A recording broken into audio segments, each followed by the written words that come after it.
Hi guys. So today I'm going to talk to you about something that I probably get asked almost every time I tell someone that I am a designer, and that is, how do I stay inspired? So I came up with a list of 3 of my favorite ways that I like to keep inspired. Before I get started though, I want to talk a little bit about the difference between inspiration versus motivation.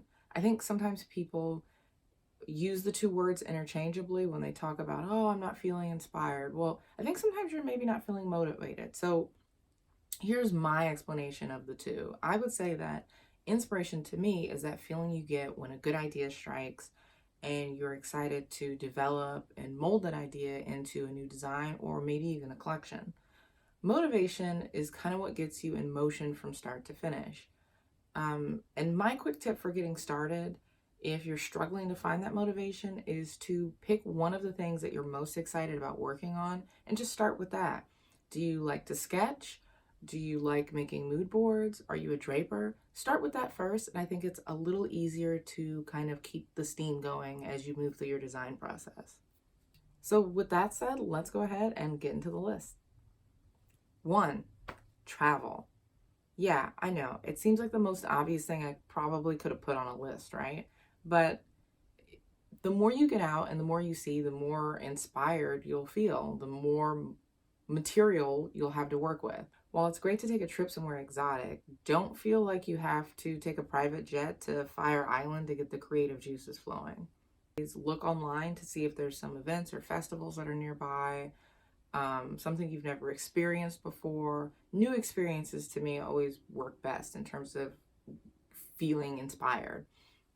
So maybe take a walk in a park you've never been to before. You never know when inspiration is going to strike you, and I can guarantee you that it's probably not going to happen if you're on your couch streaming Netflix.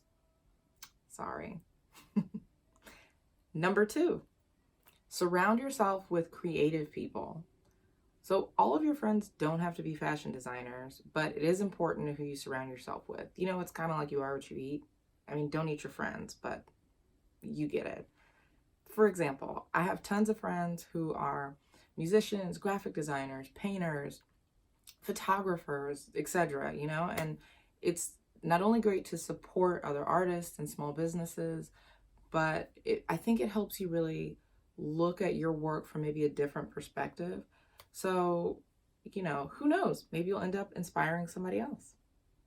3, this is probably one of the most important ones to me, and that is to keep learning. Whether you went to design school or you didn't go to design school, or maybe you studied business, or maybe you didn't go to school at all. Maybe you're just trying to start your business right now. It doesn't matter. You're never going to know everything. I'm a firm believer that if you're not learning anything new, you're probably not growing. So as you learn new skill sets, you get new ideas about what you're able to do. So what does that mean? Maybe look and see, is there a community college that maybe has some evening or part-time courses that you can take, or some of them have community education classes, just things that might help you learn something completely new or brush up on something that you would like to know more about. Maybe look at websites like Blueprint or Craftsy or lynda.com and see if they have anything that you might be interested in. I'll also post links down below. Even YouTube, obviously, has some great videos. So entirely new options open up to you, and you might just be, well, inspired. Bonus advice here. I would recommend taking frequent breaks while you do have that inspiration and while you are working to avoid burnout. Burnout is probably, I think, one of the fastest ways to kill inspiration. With that said, go forth and make beautiful things. As usual, if you like this video, you know what to do. Also, go ahead and hit that subscribe button if you're not subscribed already. There's a little bell right next door. You can go ahead and click, and you'll get notified every time I post a new video. Till next time.